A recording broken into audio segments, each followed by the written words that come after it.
everyone. Thank you for showing up. What's up, Star Wars Dog? Hey, buddy. Hey, everyone. Hope your week's going good. We are still waiting on our resident Dingleberry. Hopefully, he shows up soon and we'll get him in. We've got an exciting show. At least Dog and myself are very excited to talk about this stuff. We're covering the Everglades, and I'm sure you guys know because all of you are in my Discord, so you knew ahead of time. But we've got a bunch of different articles to share with you, and we're gonna go through it with you guys. So we haven't read most of it. Daimyo is live from his bunker again. Indeed, I am. You like the new flag I put up? That's right. Stuff. Yeah, so, we've really enjoyed researching and learning this information that we're going to bring to you, and I hope y'all enjoy it too. Definitely.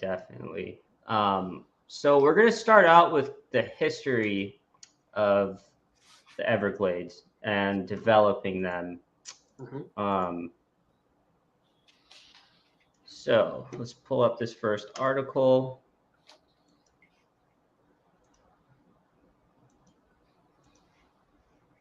All righty. Scroll in a bit. So, based off the research we've done, the Everglades are theorized to be made through what I've been reading, trash piles, and that sounds weird, but a couple centuries ago, it's thought that the Native Americans around the area, the only ones I'm really aware of are the Seminoles, and it's thought that they took shells from different types of crustaceans and whatnot, and food scraps, even tools. I read that, and they started stacking them, and they used also like burnt wood from fires, and they just kept stacking them, and trees grew on top of them as well, these mangroves. So let's just get into this first part of it. The Calusa tribe occupied a large area of the southwest coast of Florida, from the area of West Lake of Okeechobee down to Cape Sable. The tribe was organized as a chiefdom and was composed of many small villages, each containing a chief. Many of these villages were located along the 10,000 islands. The coastal group utilized resources around. They depend mostly on fishing. Their tools were made from shells. Other resources that could be manipulated, tools such as hammers, picks. So basically what I just stated. The word midden right here, that's the technical term for these trash piles. Earthen mounds. Shell middens were formed over time from discarded shells that were left to collect over generations. After time, ridges would develop in the middens, creating rows of large mounds in a village. The same efforts were utilized to create platform mounds to build houses and community space. I find that very interesting. This is something I didn't know, and I always wondered too, like how did these groups of people live on top of these mounds surrounded by a bunch of water? Because I'm sure you had tides rolling in, or when it rained, it probably over flooded. Definitely in the southern part of the Glades, you have the tides to deal with. Northern's not so much. In the northern area near Lake Okeechobee, it'll rise because of rain levels and whatnot. But that's all fresh water up top that trickles down. And my question is, why? And I think the answer might be there's so many resources if you were willing to get into the swamps and participate in that lifestyle, For sure. Sorry, give me a second. I was afraid this was going to happen. Plenty of fish and fresh water. Hold on. And when it came to trade, you have gator skins and Those have been traded for a long time, even though they made them illegal at one point. Oh no, my computer froze, which isn't good. Okay, I had to just pull that down. My apologies. Let's just talk on this. This is a good time to bring in our resident asshole, Rolo. What's up, buddy? Took an hour and a half to get dressed, my friend. Fashionably, I've had a fucking day, man.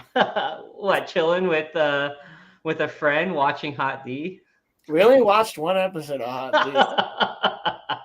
I'm just giving you shit, my man. Not in the good way either. We just talked for a while, but no, yeah. I'm sorry, I'm a little late. Wait, I thought you started. Don't worry about it. I thought you started at 8.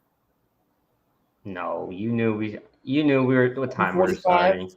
Yeah. 7:45. It's all good. Just sitting still back in the room. It's all good. I got my little, Dr. Grant outfit on. Nice. So I had a feeling my computer was going to shut down like that. Let's chat. What's up, dog? Did you hear what we were just covering? Yeah, I did. Okay, so you guys chat about that while I pull up my. I don't know where you guys started, but dog, you can explain. Yeah, so if you actually look in private chat, we kind of set up our outline.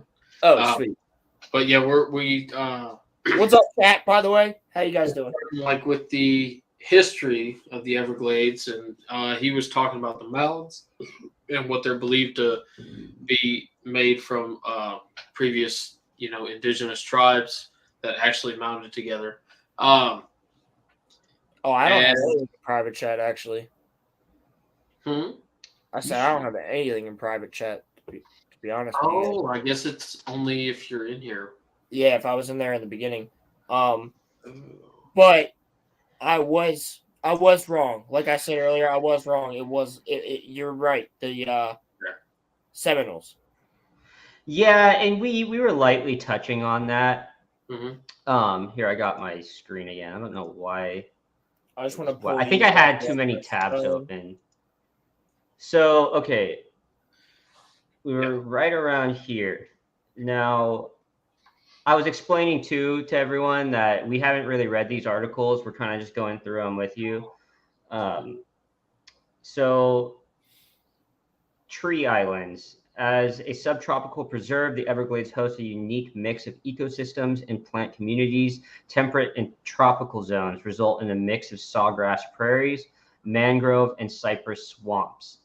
Pinelands, which I don't know what they are, hardwood hammocks, as well as marine and estuarine elements. Pinelands are like the pine barrens in New Jersey. So I actually don't know what those are. Okay, so pine barrens are like it's just a massive forest of only pine. Okay. New Jersey pine barrens. Yep. There's actually, if you guys are ever out there, anybody who's listening, there's a wonderful company that will rent you a kayak, and you can kayak right through the pine barrens. Well, okay, actually, I do know what these are. I've seen a bunch of videos of people fishing through them. Okay. Actually in the Jersey, mangroves are better because in the Jersey one, there's barely any fish in that river because the pine barrens actually, their sap seeps into the water. Nice. And the water. Well, that's how conducive to fish. That's how mangroves work as well. Yeah. Well, Also, mangroves do have a bunch of fish. Also, the cypress ponds. So yeah, the needles fall and they go to the bottom, and the acid actually erodes the limestone. Yep. And the pockets get deeper and deeper and deeper. And so this part's pretty interesting. Tree islands were significant places for native peoples of the Everglades. Archaeologists found that tree islands almost always contain archaeological remains, and in some cases, tree islands may be present because of archaeological. That part confuses me a little bit, actually. Yeah. Yeah. So it's soil mixed with sediment concentrations of animal bones. Okay, so it sounds like these, it started with, because right here, it's funny that they show the tree island on top of a shell mound, which I guess is the same thing right here. So I find that really interesting. I mean, we're looking at millions of shells. Yeah, so millions. All right, so just so I can catch up with what you guys were talking about, are we talking about the fact that humans made these mounds? Or yes, that's precisely what it is, that they found that they are. And where? Okay. Yeah, the fact that they're limestone and sand around them, like they're not deposits because there's nothing off to the sides of them. Right. They were hauled in. They were brought in and stacked and purposely stacked in a while it might not look like it, in a strategic way. Yeah, and hell, it could have looked different, 1,000 years ago or so. Right. But so I got a little interesting tidbit about the tree islands. So due to the development of the canals and the levee system that ended up raising the water level. So mangroves specifically on these tree islands, once they're submerged up to a certain point, after 30 days, they start to rot and decay. And they say that now 40% of the tree islands have gone to the wayside. Cool. Interesting. So this article I have brought up, I was reading through it earlier, and pertain to the shells, building on shells. Yeah, and so this is the Calusa tribe again. Yeah, by the way, Dog, you were correct. I double checked today. You're right. It was the Calusa Seminoles. I was thinking north. Yeah, so Seminoles are north by Okeechobee. Yeah. I had the wrong tribe. I was thinking of the Great Lakes as opposed to the Everglades. That was. Yeah. Well, okay. So what? Sorry, I didn't mean to cut you off, Dog. But the point I was going to bring up previously is in this article they talk about how when they start decaying, why does it keep doing this? When they start decaying, they would rework it. So they dig it up and then they'd put that lower stuff on top of the newer stuff. And so that's how they built these mounds about 30 feet high. Right. I see. Now, this is going to get very... That's wild. Annoying for me. I know, but it's very interesting, too. I mean... Yeah. Jeez. So do we speculate that these were just living areas of worship? The reason I bring that up, I watched this whole documentary on a third-generation Gladesman and Toch Brown, and he believed that they were used for worship. And there's a certain type of tree, and I need to go back to listen to what tree he said. There's a certain type of tree that was closely related with the Cahusa tribe that went along with worship, and it was also used for medicinal purposes and stuff like that. And they're found on many of these mounds.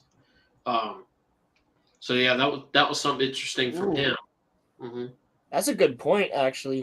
They could have totally have been like some sort of not even just worship, but medicinal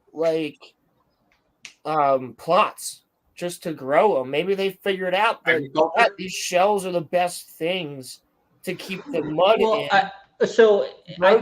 I think it. Sorry, I didn't mean to cut you off there, but no, you're good. You're good.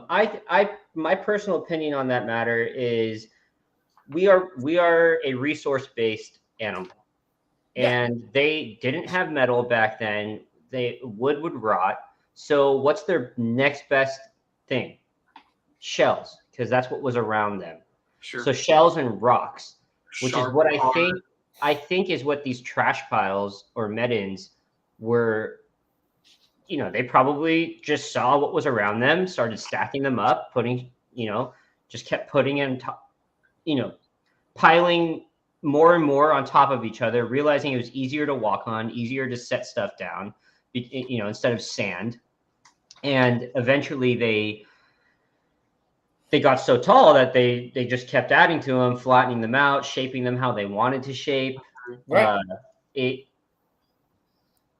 Well, think of it this way too. They're a great insulator for the mud. They'll keep not only insulator but a great structure. Shells are very hard to break. They will keep the mud not necessarily hard to break. The purpose that they want. Not necessarily hard to break, which is why I think they used them. I mean, I'm sure they, enough weight, but they're not going to deteriorate. Exactly. Yeah. They're not going to break from the elements, as opposed to I can pick one up and snap it, but when you put a ton of shells around a mound of mud, which is what they would be using likely, or sediment, they're going to help to keep it insulated, keep it stuck together. So they could have just been eating a shit ton of oysters, and they had to do something with the shells. They definitely were. Honestly, they could have. And I'm going to quickly look up what type of water. Brackish. It is brackish? It's brackish. So they definitely have a mix of saltwater and freshwater clams, yep. I would imagine, or clams that can survive in both settings. Yeah. Right. And then on top of that, the tree mounds are formed because these mangroves and these pines and these other trees that are suitable to live in a wet environment probably just start growing through the shells and whatnot to get to the water, right? So the root systems start to build. And why we're bringing this up is because we're going to shortly get into pythons, and we already know that this is a tropical setting. I know a lot about pythons. Yeah, I mean that's the whole kind of point of this, is setting up why this environment is so suitable for an invasive species like pythons. Also, not even pythons, but also snakeheads, snakehead trout as well. What were you saying, Dog? How significant and interesting that the Everglades are. If you pull up the picture that I sent you, sure. The second to last one. It's kind of like the regions of the Everglades, so we can kind of get a handle on what's what. Talking about the mangroves specifically, there's only a couple places on the planet that have mangrove trees. Yeah, Australia, New Zealand, Florida. I don't know if because out here in California it's a Mediterranean, so this is as big as it gets, unfortunately, Dog. Right. I can read it. Well, I can read it off. So if you start from Lake Okeechobee, right, and we'll go with the purple next to it. That's wet prairie, and then you got all along the south perimeter of Okeechobee. That's all swamp forest. The yellow. Yes. Special Ray's killing it in the chat, by the way. Oh yeah. Then you got the big orange area. Is all sawgrass marsh. That's where you see the big boats, the airboats that are going through. That's where you're seeing them in that area. Yep. Then you got the red outline to the east there. That's the cypress forest. And the green is marshy prairie of sawgrass and roundgrass, with tree islands intercepting it all. And I'm going to go ahead and pull up your next picture because I think it will fit in.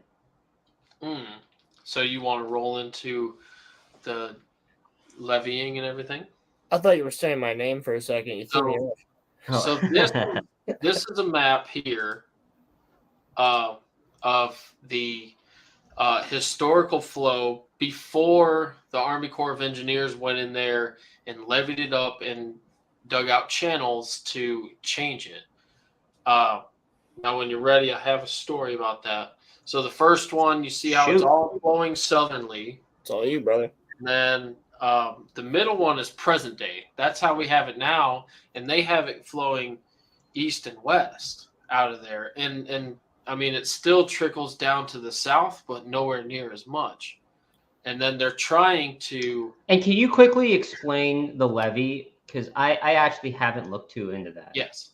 Okay, so what it was in 1928, there was a hurricane that hit.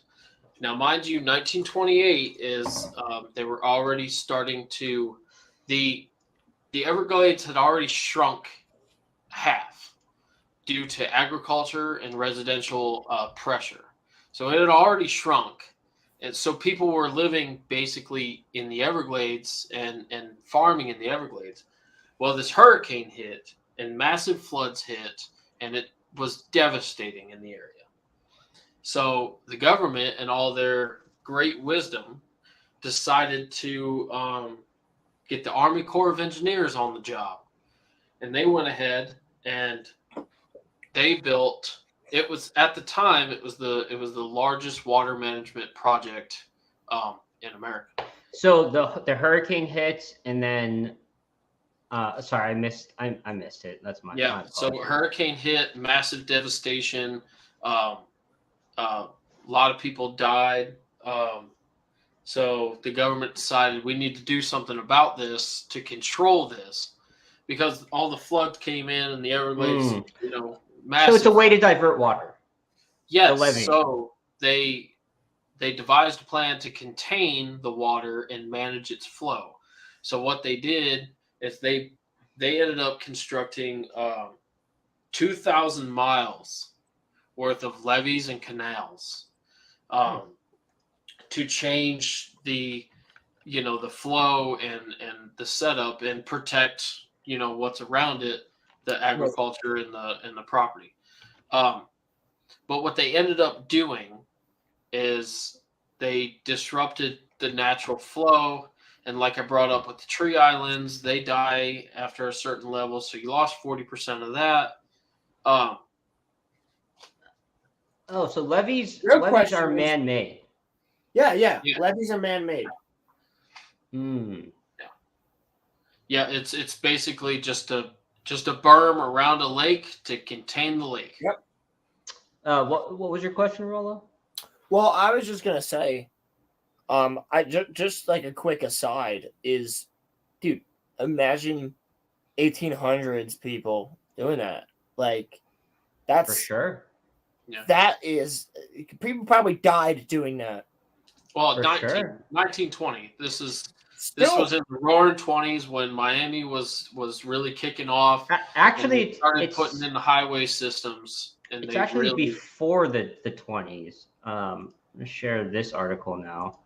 Well, just still, like, imagine that. Like, we can't even walk through the Everglades right now. How do they do it without boats? Yeah. So, like, the notion of draining the vast wetland persisted into the 20th century. Okay, so Rollo kind of was right. It's the back end of the 1800s that they started this. Expanded dredging efforts between 1905 and 1910, transformed large tracts from wetland to agricultural land, which is where I was listening to, I forget who, but they started with mangoes, I believe. Or they started with coconuts. That was me. They started with coconuts, then mangoes, and then avocados, right? And this is then Miami. Yes. And then now it's a huge sugarcane operation out there. A lot of South Florida is, yes, for sure. So let's continue with the article. This abundance of new land stimulated the first of several South Florida land booms. Railroads constructed by entrepreneurs like Henry B. Plant and Henry M. Flagler made the region more accessible to attractive tourists. I'm going to stop there for a second. Dawg and I were talking last night, and you brought that up, right? That after they had started building these canals, they made it more accessible to transport, right? Yes. So this is the same era of the assembly line, right? For car manufacturing. So, um, so Miami really took off because after they had built the highway system that went from New York to San Francisco, then they decided to build one from Michigan all the way down to Miami. They wanted a north and south one. So they did that. And of course, Miami was advertising in Times Square, paradise, tropical paradise. So it was very frequented. So population just boomed. And to defend myself, what I am bringing up here is when the Army Corps of Engineers got involved with the the uh, the hardcore completely changing the structure of the Everglades and the flow. But yes, according to this, they were already manipulating that for agriculture and commercial and residential areas. But the hurricane proved how ineffective that was. That's another good question. Is like, man, I wonder how they dealt with that back then. I mean, even still today, we have entire cities that are just demolished by hurricanes. Yeah, and we have better technology now for our cities than they had back then. Well, we also have the maybe they understood something we don't. So well, I think we have the luxury of hindsight as well. So now we know how to construct our buildings to withstand it a little better. It might have been wrecking for them. I think this is a good transition point into the management of the park and the environment. So I'll hand it off to you, Star Wars Dawg. Go ahead and kind of give us a background on what's going on with the management and how this plays a role with. I'm fairly well versed. So yeah. After Star Wars Dawg says its piece, go ahead and jump in. So I mean, like I said, the Everglades once was 4,000 square miles worth of area. That was reduced to half. I can't really find an accurate time of when that precisely changed, but with settlement and all that kind of stuff, we could say basically the turn of the century there is when it really started to shrink. So as far as development, like I said, they built all the levees and the canals, and they changed a good bit of it, and now they're putting into effect the restoration. So within that image that you brought up earlier, how they're trying to redirect the flow to go more southerly once again. See, it's supposed to trickle down to the south like that, over the limestone beds and through the mangroves and all that. The Everglades itself is a giant filtration system. Yep. So you have ocean water on the south that comes in and whatnot, but from the top you have fresh water that's just trickling down and going through these swamps, and it provides clean drinking water for a majority of South Florida. So with the way that they changed it, that kind of went out the window. And now we have huge algae plume issues. Yep, and red algae. Yep, and blue algae as well. I think it's all algae, like those small leaf-looking ones that sits on the top. Yep. So there's red, blue, and green. Well, it's because it's stuck. It can't flow and filter like it's supposed to. It's stagnant. It's stagnant water. Red can become poisonous. There was a problem. I don't know if you know this. There was a problem, Mike. So my aunt does turtle restoration down in Florida. Oh, cool. So she works for somebody that does actually, like, they go out and make sure the turtles are okay and all stuff like that, right? Because there's certain species down there that are. Yeah, like the Florida long-necked turtle. Yep, exactly. The soft shell. Yep, the soft shell, the Florida longneck, and the green sea turtle. That's a problem. So they found out that literally humans were getting sick by spending too much time on the beach while red algae was in the water. So the air itself was toxic. Yeah. And they had to find a way to kill it, but they couldn't do it the right way, because if they were to kill it, they had to just wait for it to die, because with that algae plume, if they were to put something in the water, it would kill the life, the fish, the other plants, everything else. Like, they didn't have a way to kill it other than to just wait for it to be over. They were telling people not to swim in the ocean. There was a very bad algae plume back in 2017 down in Florida. I remember that. Yep.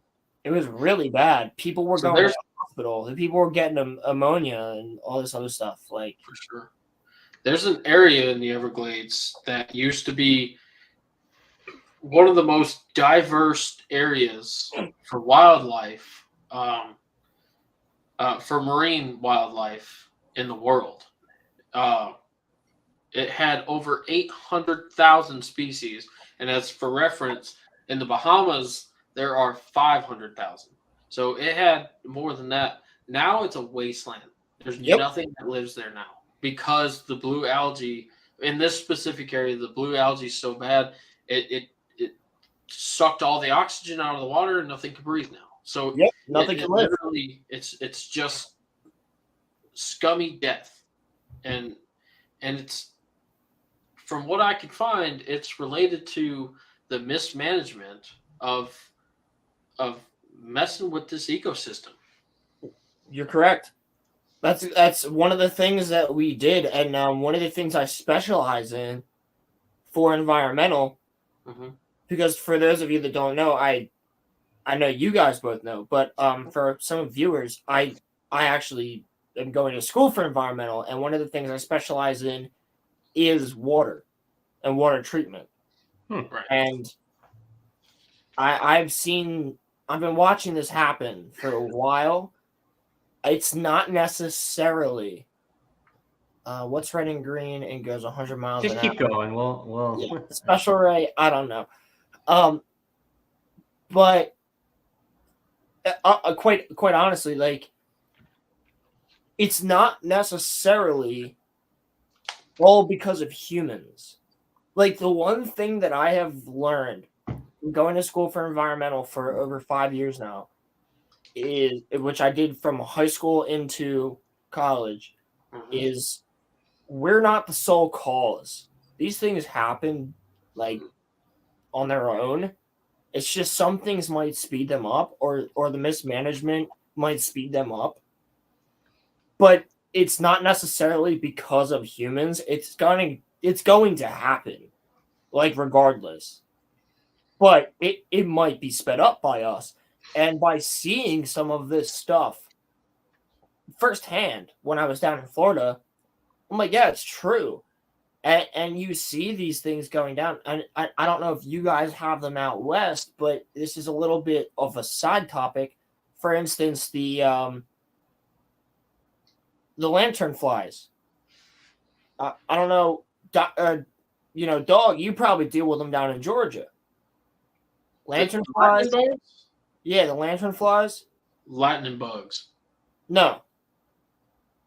These are like big, and they're killing a ton of the plants on the East Coast, and they're telling you, do not ever bring wood from one state to another, because they might be living in the wood, and you're bringing them to another state, and you're infecting that state with these insects that are killing the trees, because they're from Japan or China or something.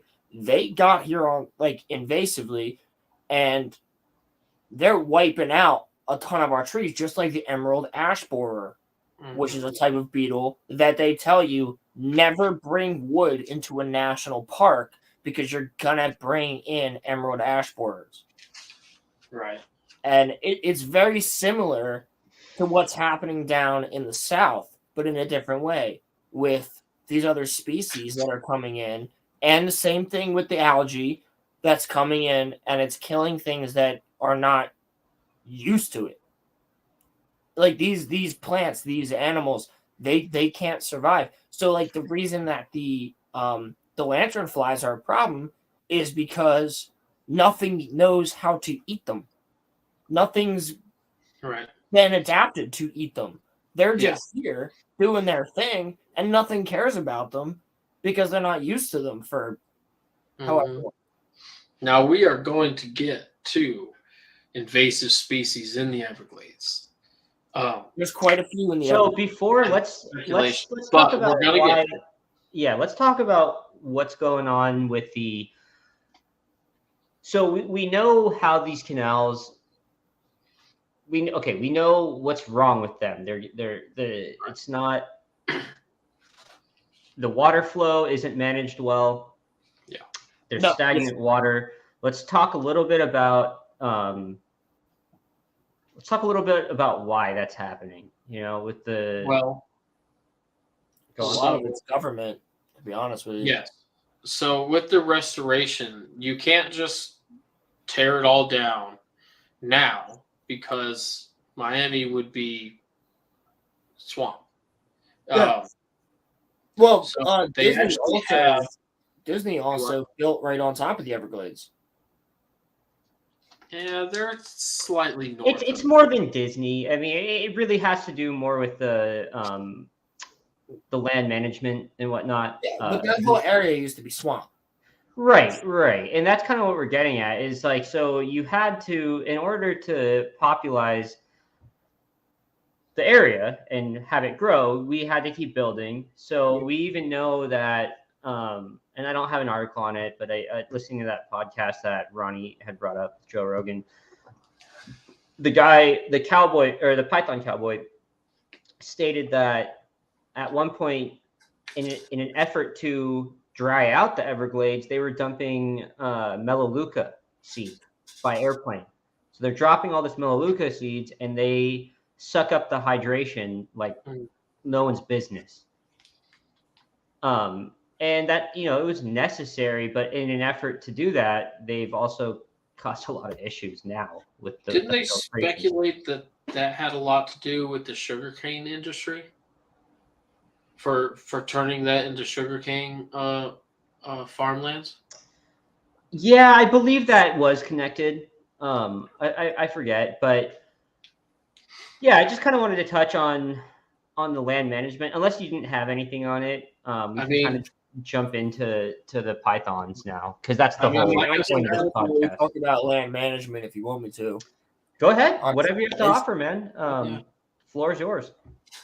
I mean, it's one of the things that I've studied, and what I would prefer to be is eventually I want to be either a park ranger for a national park or a state park and or a fishing game warden. And so that's been my priority to study. Mm-hmm. And I've watched the mismanagement of many places across our country specifically, and Canada, not so much other countries, but I've seen this mismanagement happen forever now. It's been going on our entire lives. I mean, I know Dog's my senior, but like even still, it has happened in his life. So these people they don't have enough time or money to actually take care of what's going on in these certain places. And that's been the main problem. So when people say, hey, the environment's changing, or hey, like global warming is a thing. Like, yeah, global warming's always been a thing. The world was 90 degrees at one point, and the world was negative 30 at one point, multiple times throughout our Earth's history. So that's proven. That's fact to our knowledge. But what I'm saying here is there's been so much going on within human society that we're not worried enough about what's going on within the Everglades, for instance, or what's happening in the backcountry of Australia, or what's happening on our coasts of all the countries. And that is going to be the main problem for human society, because that's what we got to worry about. Most civilizations are near the coast, and they branched out into the wildland. So they started towards the coast. Most societies right now in this planet are seafaring societies, those who eat fish mostly. Yeah. And like when you look at Australia, that's a great example, right? All the cities are on the coasts. And then the center of Australia is no man's land. Mm-hmm. You know, that's like your, I mean, for me, we in Pennsylvania, we call it Pennsyltucky, which is like in the middle of Bumble, whatever, you know? And we could throw this out there that as far as like the parks and whatnot. So I listened to this whole documentary about the Gladesmen, which is what they're not native people, but they're people that have lived in the Everglades and grew up there multi-generations. And a lot of them, they have they're trying to organize to push back, not only to be able to help with invasive species like the python, which is doing damage, and we will get to that, but also to help preserve and educate people. But the park system now has shut down trails. You can no longer go into the Everglades. They're shutting down airboat tours and people to use airboats within certain areas of it. And then at the same time, with them doing all of this, they're fracking in the Everglades, and they're drilling for oil, and so like what's actually going on? Is there a possible, like, are we talking money? Because I think very likely. I think you're I think you're correct, because here's the thing. The Everglades, there's Everglades National Park, and I'm sure you guys know that. And Everglades National Park is one of the most protected places on the planet, but at this point it's not. Well, they're so backwards in that national park that even if you see a python, you can't remove that python because it's in the national park, and even invasive species are protected in a national park. Yes. Which is why when I were to be, I mean, personally, like when I would be fishing, right? Like, because I go up to the Great Lakes, and I go up to Minnesota. I've been there 2 times, and that's been somewhere I've gone since, like 2018, 2017, something like that. And maybe 2019, but just for facts. Mm-hmm. But when I was up there, they're like, if you catch this, kill it. If you do this, if you find this, kill it. Like, they were straight up like, we don't want this stuff up here. It's screwing up. They have lamprey in the Great Lakes, and lamprey is a sea fish. It got there on other fish. People are getting hurt by them. Mm-hmm. They're attacking people. They're attacking fish. They're killing the fishing industry up there. Because in Florida? In Florida? No, I'm talking about the Great Lakes. Yeah. Let's circle back. I'm saying the same thing is happening down in Florida with the snake. Well, so we're gonna get into the snakes, like literally next topic. I do want to say. Do you know what a snakehead is, though? A snakehead, yes. It's a land-bearing and aquatic. It's technically a fish, but it can. All right. So you know what I'm talking about. I know what those are. Now, I before we go too down the rabbit hole on this, which is going to be the new name of this podcast. Hey. No, honestly, Thank you to that's Star all we Wars do. Dawg. I feel like that should be down the rabbit hole. No, it will be, and I just got to create all the stuff for it. I do. You want some help? I'll help you out. I want it. Yeah. We'll talk about it after the show. I want to, because you did bring up a good point that that species is desecrating the population of the native species, which is something we're going to talk about. But at the same time, it's not just the pythons that are causing the decimation of native species, but it's also what we just touched on, which is the management of the water. So you've got all this still water, and so you've got a war on two fronts situation. You've got this invasive species that's coming in and eating everything and not allowing for the existing species, natives, to thrive.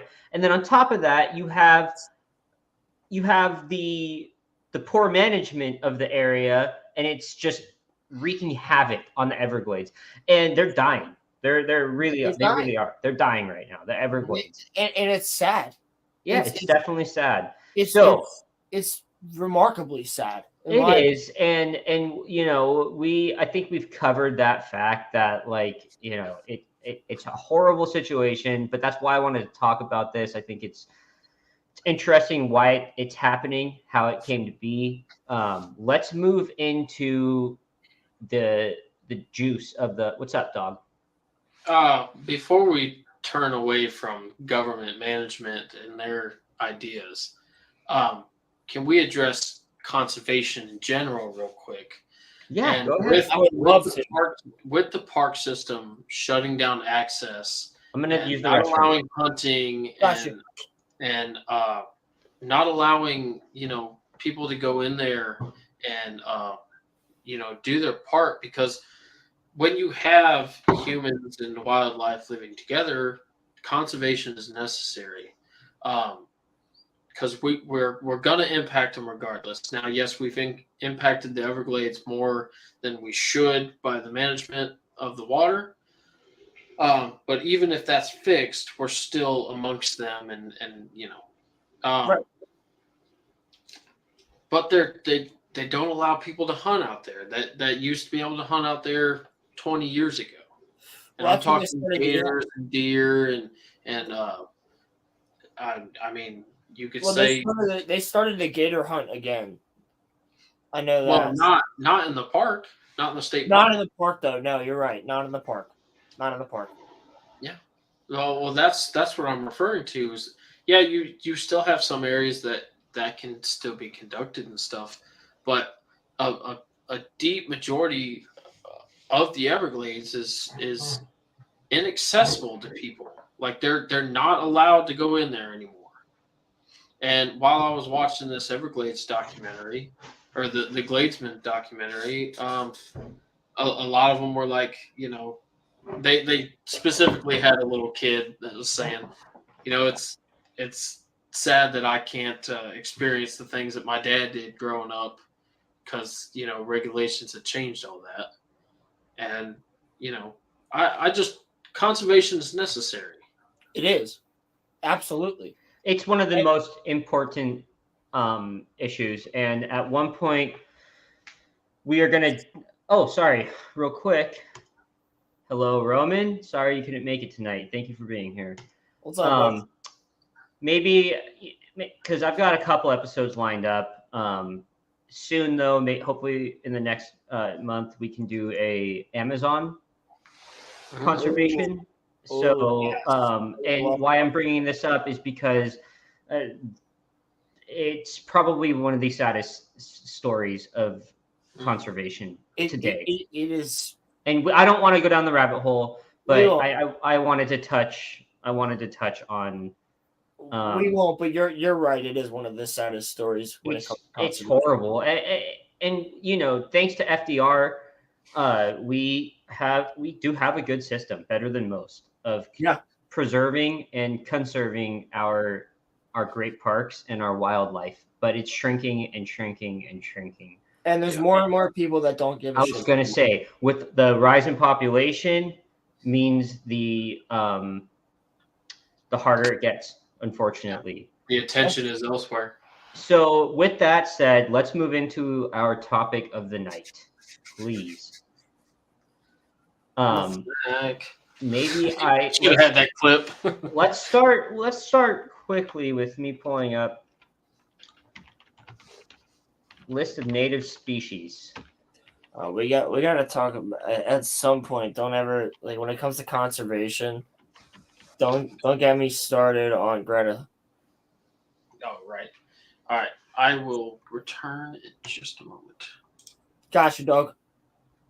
So yeah, now that we have a little moment, I appreciate you being here, Rolo. Oh, dude, for sure. I'm sorry I was a little bit late. You're good. You're good. Don't worry about it. What the week's been like for me. I really wanted you on this episode because I know this is what you're. This is my bread and butter. Well, yeah, and you're going to school for it, and I know you want to be a ranger, and I know this topic we're both passionate about equally to Star Wars. That's one of the main reasons why I want to get into hunting, is for a better understanding of what conservation is, all sides of it. It sounds like an oxymoron. To hunt is to conserve, but it really is. It's hunting very and fishing. important. I live in an area where it's not part of the culture, so it's difficult to, and that's kind of an excuse. If I really wanted to, I could. But look, I work a 9 to 5. It's, weekends. I can't blow away every weekend by going on a fishing trip and going to an area where I just don't find it that fun. You guys have what, 2 national parks in Cali? I live 20 minutes from one of the most famous of the world. Yosemite. No, that's about 5 hours from me, but 4 hours. But no, I actually live if I drive into the hills, I'm in the Great Redwood Forest of California. Oh yes, that's it spans all of North California. Sequoia and Kings Canyon. Sequoia, exactly. So Henry Cowell State Park. It's not a national; it's a state. You've heard of it? Yeah, I've been there. Oh, I've spent plenty, dude. I may or may not have. I drove out to Cali. I may or may not have consumed natural enhancers down there. That would have been a great place to do it, brother. Back in high school. That would have been my place to do it. So there's this area. If I wasn't there with family, I mean, shit. Well, just let me know next time you're out here. I'll be hanging out with you if I do. We're at least. Well, I'll cut in. Me and Dawg, we'll talk about this after the show backstage. Me and Dawg are trying to get together a hangar bay. Hangar bay. I said that on the podcast. I said that on the podcast. No. We're actually planning to plan a VC7 cabin trip. Let's go. Fishing trip, boys fishing trip. Probably in Georgia. But we're trying to get one going for this upcoming spring. I can literally drive down there. Well, it would involve all of us kind of pitching in on an Airbnb cabin. Oh, of course, yeah. But we'll talk more about that later. We have to do that. We have to. Can we get X out? Here's the question. Well, yeah. We'll talk about it. So, onto the snakes. Now that we got Dawg here, then we'll all get to see Caleb's face. Yeah. Now that we got Dawg back, I'm going to hand it off to him. He's got a bunch of information on him. Actually, before that.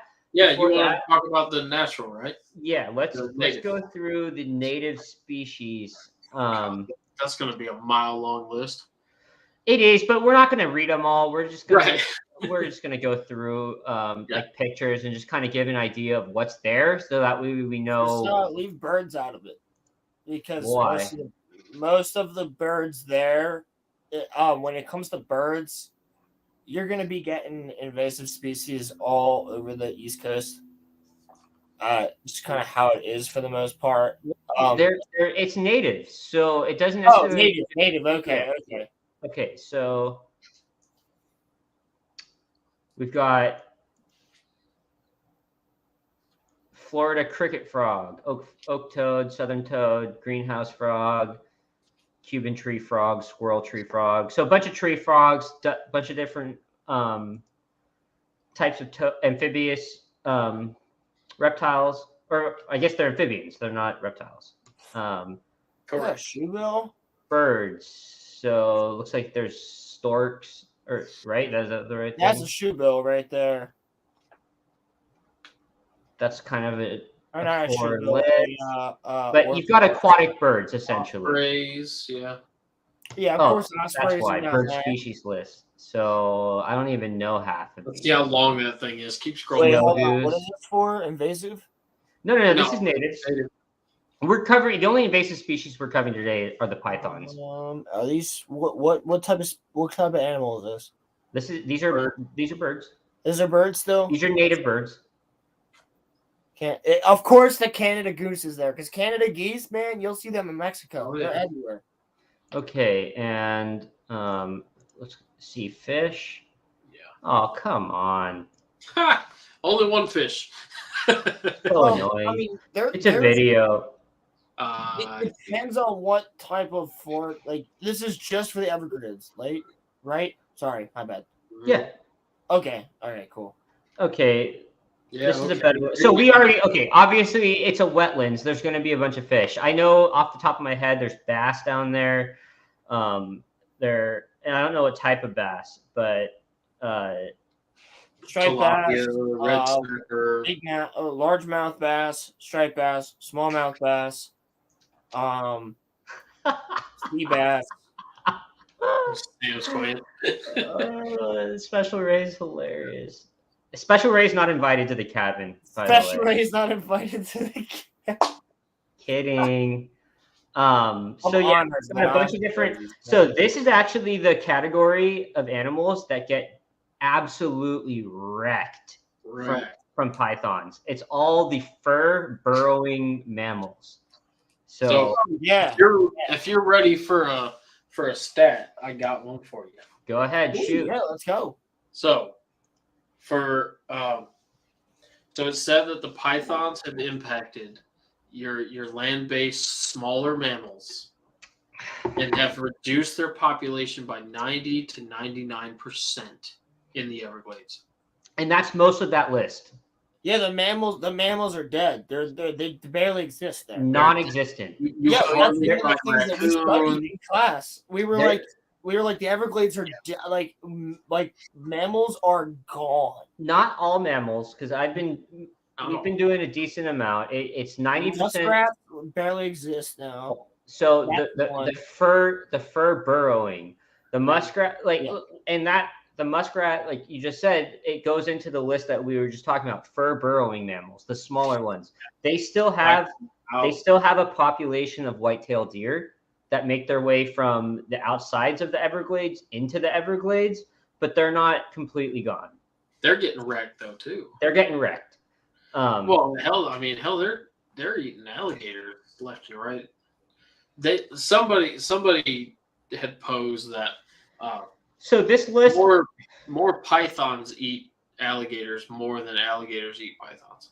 A little disclaimer. Yes, you're right. A little disclaimer. This list is not natives only. Yeah. Like Rollo was saying, this is like some of those that I saw there. Look, this is so I know for a fact the green water snake is a native. I think most of these water snakes are. But for instance, we already know the Burmese python is not native. And neither is, where are they? I just saw them. The king-tone gecko.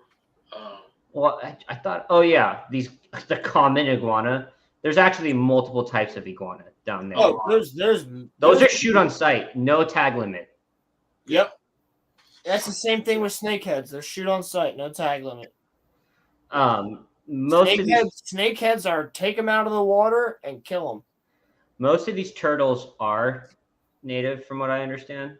Yeah, we don't have many invasive turtles down there. I actually have 7 turtles. Turtle conservation because snakeheads and other animals will try and kill them.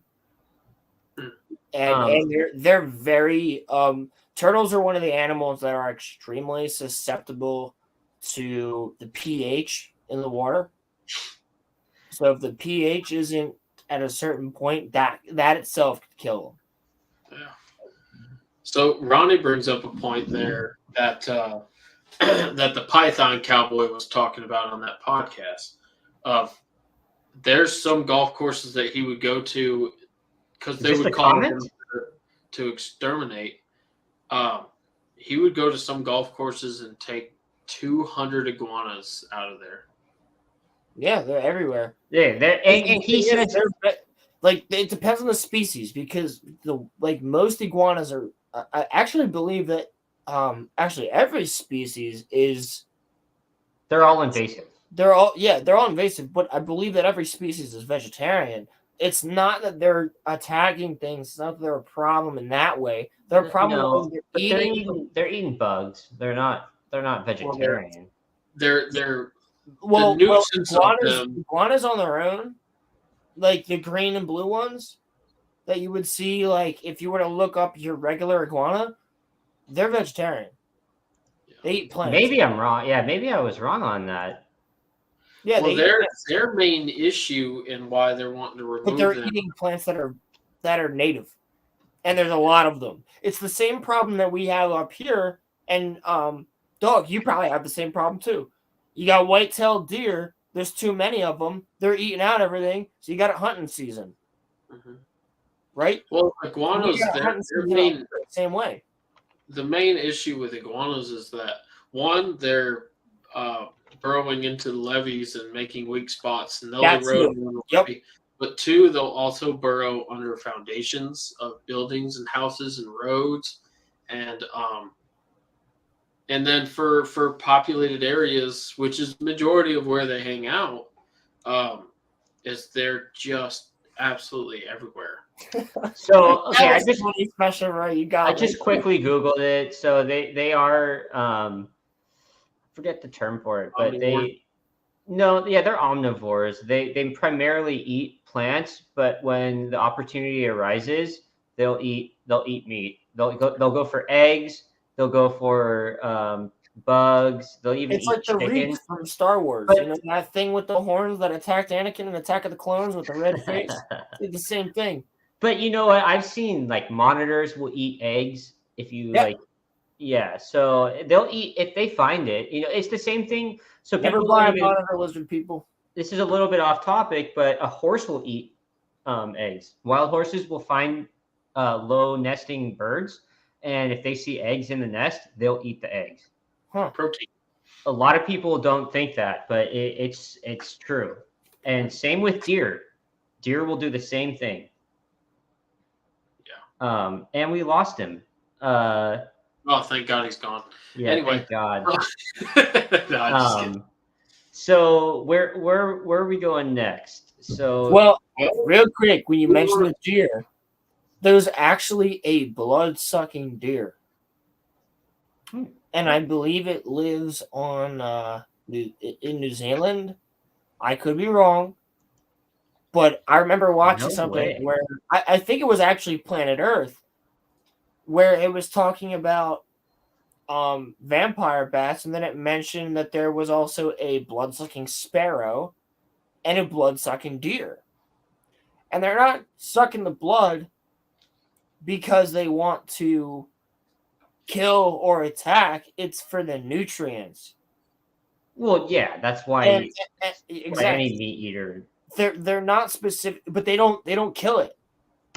Like you're thinking of deer ticks. No, I'm not thinking of deer ticks. There is, if you look it up right now, there is a blood-sucking deer. No, I don't trust you. I think Dog had it right. You're talking about. You're thinking of deer ticks. That's what it is. No, I'm gonna find it. No, Dog, I'm fucking with you, man. Don't worry about it. That's just fucking with you. Yeah, we're just playing. So, Dog, these things exist. Just like it's crazy how animals do what they do. Well, it's the wild. Adapt. Yeah, it's adapt and survive. So, Dog, let's move on. Darwinism's real. What do you got for pythons? Because I know you did a big chunk of this research. The speculated numbers and they are all over the damn place. Me and my wife were just Googling it just for shits and giggles, and we found, tens of thousands up to 100,000, and then there's some that say 500,000, and there's even some that go all the way up to 3 million.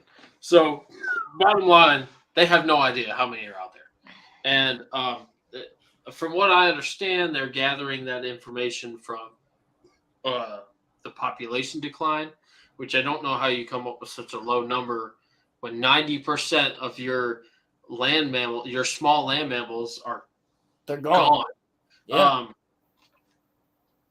So I think that's interesting. Well, hold on. Before we move out, let's. I would speculate that the population's on the higher end, not the lower end, because these type of constrictors, these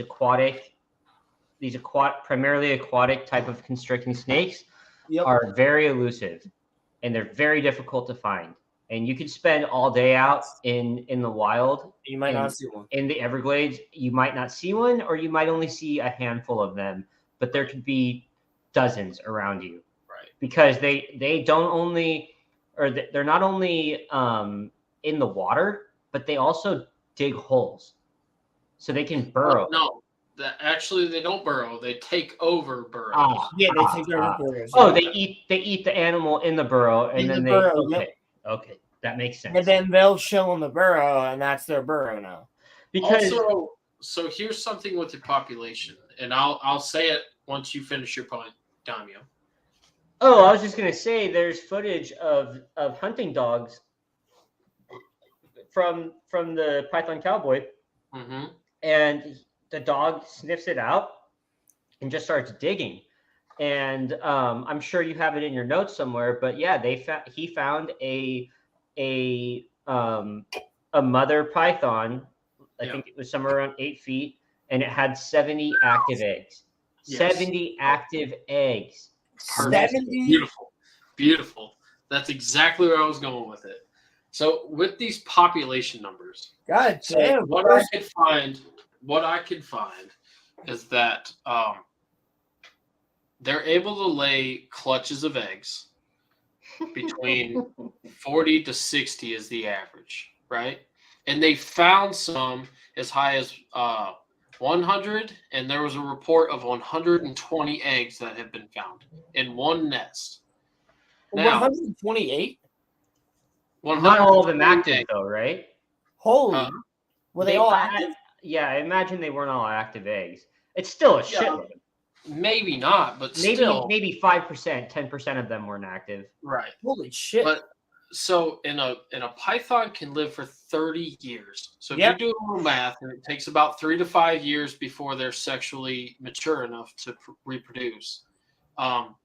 If you just go on the low average, and apparently they can lay more as they get bigger. Let's be conservative. Let's be conservative and say 50%. Yes, if you lay a clutch of 50 eggs over that 30-year lifespan, and they can they go into cycles every 2 to 3 years. They lay eggs. So within that amount of time, a single python on the conservative end can hatch 450 pythons in its lifetime. Jesus. And single python. 450 times 60, because let's just say they hatch 60 eggs, is 27,000. That's per python. Now, and that's a rough estimate, and not all of those pythons will survive. But you divide that in half, and let's just say, to be conservative again, that 50% of them survive. Mm-hmm. That's 13,000 pythons. And so he brings this up. He, as in the Python Cowboy, he says you will never get rid of iguanas and pythons. Yeah. Ever. I mean, it's crazy. But they believe if the the government, the park system would help and get out of the way, that it could be managed. You can manage it, but of course, I'm not sure about that because I think they're so successful. Yeah, I don't. That's a tall order. I think the only way of getting there's a major problem there. Well, but hold on. The only way you could manage that number of reproduction is with another predator. But what predator can take out? Dude, they are the king of the jungle. Like they really are one of the kings of the jungle. The only predators that actually hunt those pythons are predators that you don't want around a massive source of humans. I don't think there's one predator that hunts these things. Bobcats. No, sorry. There's bobcats in the Everglades. No. It's what are they called? Not bobcats. Panthers? Because they're not hunting these things either. No, panthers have been pushed out of Florida for the most part. We got a thing for that. They still exist, but there's not nearly as because panthers have a 7-mile radius. So there's like one panther per 7 miles. So there's only probably a couple panthers in Florida. You know what I'm saying? Like there's only enough for that. Okay, so what I'm reading, there's a not a wildcat. Dude, the biggest cats are leopards and panthers in America. No, there's a species of cat, not a bobcat. Not a lynx. No, it is bobcat. It's not a lynx. Bobcats are getting eaten by these things. Now they are. They didn't used to be when they first got introduced. That was one of the things that was taking control of them. Now might be able to get some small ones. Sure. Yeah. Okay. So I'm gonna interject. I'm gonna interject because I'm reading something right now. They're saying the only predators that are hunting these things are. Okay, just listen to me. The only predators that are hunting these things are cats, like you're saying, but they only get hunted as babies. And we already know there are fully grown adults. So even if we reintroduce an animal, which is where I'm going at, you can't manage the population. Okay? Right. You just can't. You can't rely on that. I've held a python, a ball python before, an adult. Well, have you seen reticulated pythons? Yeah, I've held one. They get like 17 feet on average. Dude, you know the big yellow ones that they show in like the. I watch a bunch of stuff, so I've seen plenty. You know what I'm talking about, right? Okay, I've held one of those. But I held one of those around my neck, and it wrapped around. Why I'm bringing this up? And they're heavy, man. Those things are big. Right.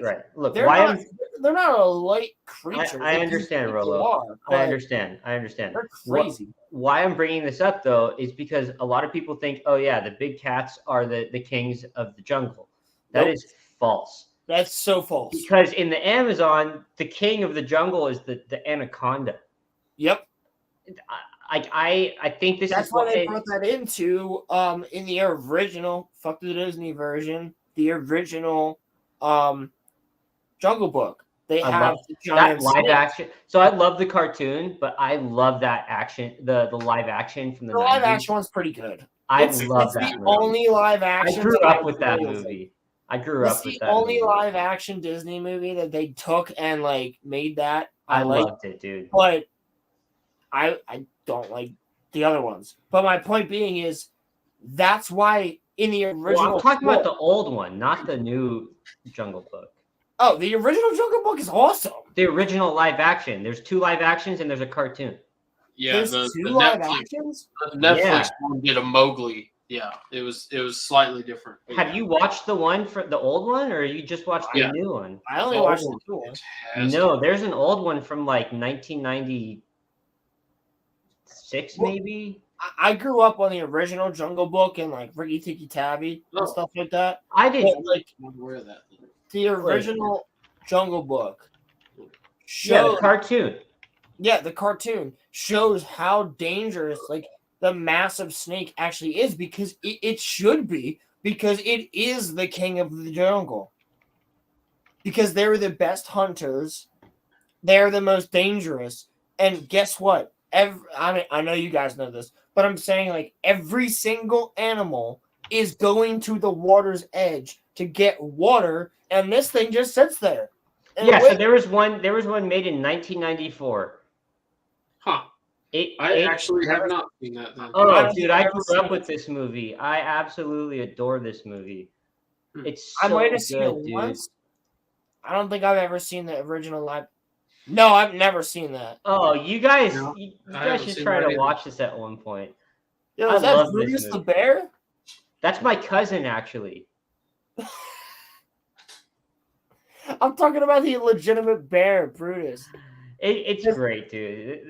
This thing is great. Quick aside, anybody who's ever seen a grizzly bear in a movie, it's usually Brutus the bear.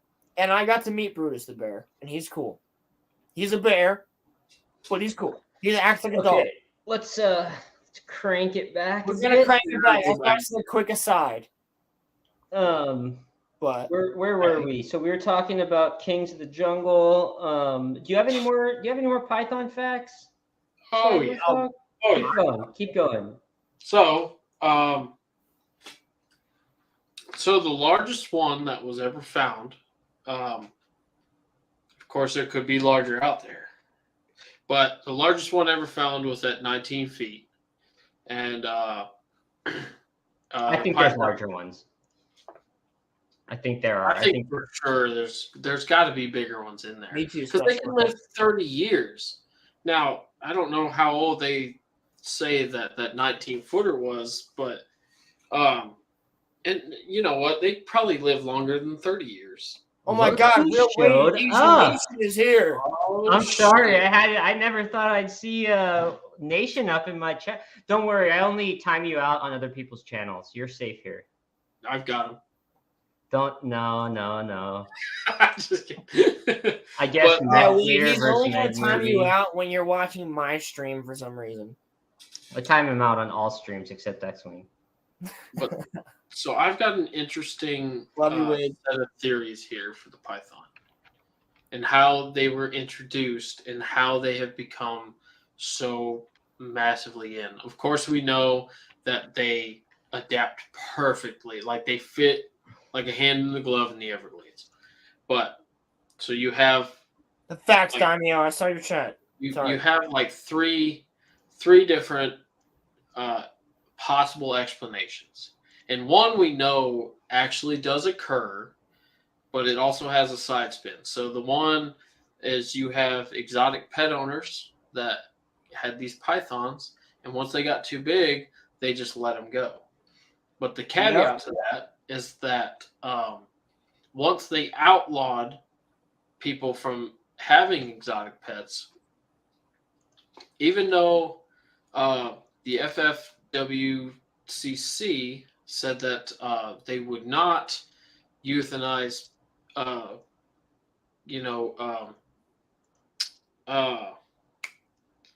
taken pets. I'm looking for the word, confiscated pets. But they were. So then you possibly have people that are releasing them and saying, I'd rather not have somebody kill my snake. I'd rather release them. So are we wrapped up or? Oh yeah, expand on that. Yeah, there's a big problem with that. Thank you to Darth Melkor, or as we know him, the Grey Pilgrim. He sent me he suggested I look into the Holy Thursday Massacre. Now, real quick, I do want to say I love Grey Pilgrim's new name. Yeah, it's great. It's a great mix between Lord of the Rings and Star Wars. It is cool. It's pretty dope. So this covers exactly what Star Wars Dawg was talking about.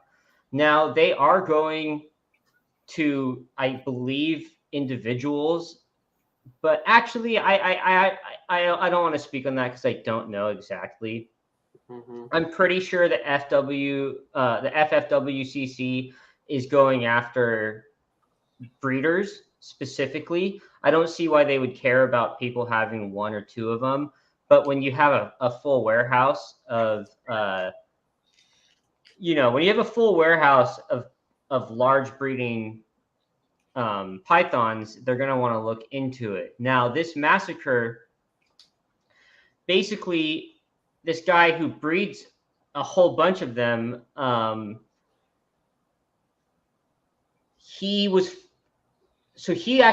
guy who owns it and who bred a bunch of these, he wasn't there at the time, but he had, I believe, 14, I think it might say it, officers killed 29 reticulated pythons and 5 Burmese pythons.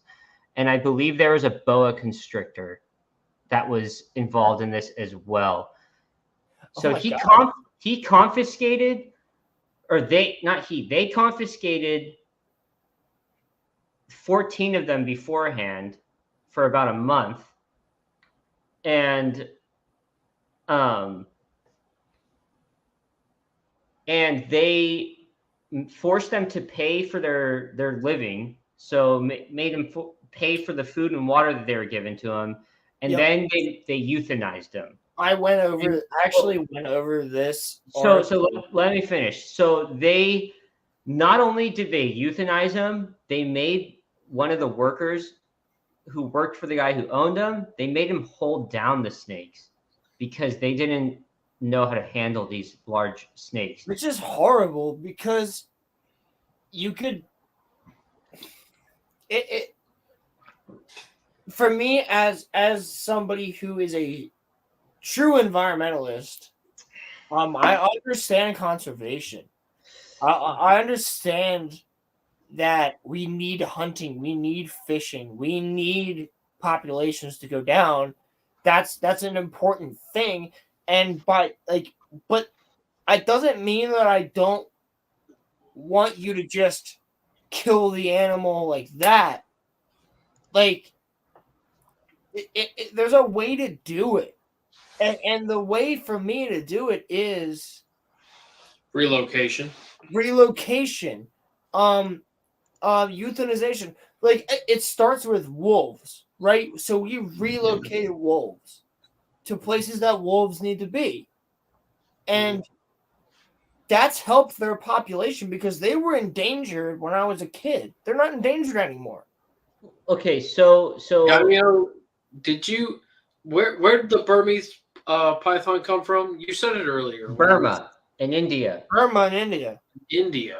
Yeah, so, and that's why I was going to say this before, I just forgot. They came in with plants, and they came in with plants and shit. No, they for the most part were brought here by breeders. They were sold. They were brought here by breeders later, but originally, the common knowledge was that they were brought here on boats. They had got. I think that's speculation. Speculation. I think it's speculation. Even fresh out of the egg, and the egg is about that big, anyhow. Like, it's a straight up dinosaur egg. But even straight out of the egg, right after they're born, they're 2 feet long. Yeah. But doesn't mean they couldn't find a good. They're not always 2 feet long. That's pretty large. We had a snake. They're pretty. So this isn't I follow a channel called Camp Keenan. I don't know if you guys have heard of it. I also follow one other one. I forgot the name of it, but they are breeders, and I've seen them hatch eggs. I'm telling you right now, not all of them come out 2 feet long. 2 feet, pretty large. It's pretty big. They come out at like a foot too. It's not always 2 feet. So there's been many situations, and I have one that I can actually tell you guys. Wait, hold on. Sorry, Rolo. I want to finish this thought before we start. I got you. So he brings up a good point. Not only that, they weren't even experienced enough to know the difference between a boa constrictor and a python. And this video I was watching from Camp Keenan says that tells you right off the bat, they're not even qualified to be making laws on these things. Mm-hmm. So, and where I'm going to lead to that next is what Dawg was just talking about. So you have people who don't understand how to regulate these things, creating laws for them, going around euthanizing these animals and these pets. And what does that turn into? That turns into people not wanting to have their pet of 10 years, sometimes more, murdered in front of them. So what do? They go, I want to give this animal a chance to live. And they release it out into the wild. Which I would still never do. Now, I do think this is a good segue. Based on the other, I would. Well, I mean, listen to me. It's like Fox and the Hound, man. You got to let him go. I'm telling you right now, if my tiny little Yorkie Fox and the Hound's but listen, if my Yorkie Dachshund mix ran up on a lady, which she's done before, started barking and scratched her, and they came to my house looking for my dog to euthanize it, I would 100% drop it off somewhere. Now, would it survive? But maybe I wouldn't drop it off. That's a hard analogy to make. Somebody else at least. But right? give it to someone else. Exactly. I would try every effort I could so that I don't have to watch my dog get carried away to the pound to get euthanized. Now, I want to say too, I'm in the same boat as you, man. It's not just individuals that are doing this, that are causing this issue of releasing animals. There was also, it's speculated that this one guy was caught on the west side of the Florida Everglades, releasing hundreds of species of reptiles. So got that's not good. Like that is point number 2 of the 3 theories why the pythons have been introduced. Like I said, the first one we know that actually does occur, but the second one, which we think is a big spike, is that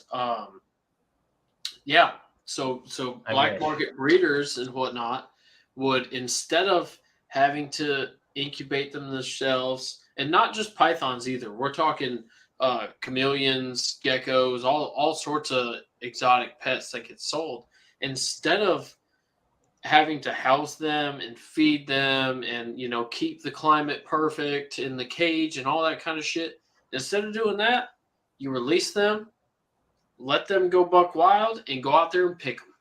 So let's and then Rollo, I'll let you speak on this after. Yeah, you're good. So I want to say too, these big breeders. So the guy that we just brought up and the situation with the Holy Thursday massacre, that's awful. That shouldn't have happened. There was a bunch of foul play on the government side, but there is speculation that there are some old school breeders that actually release these animals or these reptiles into the wild in the Everglades. I just read that.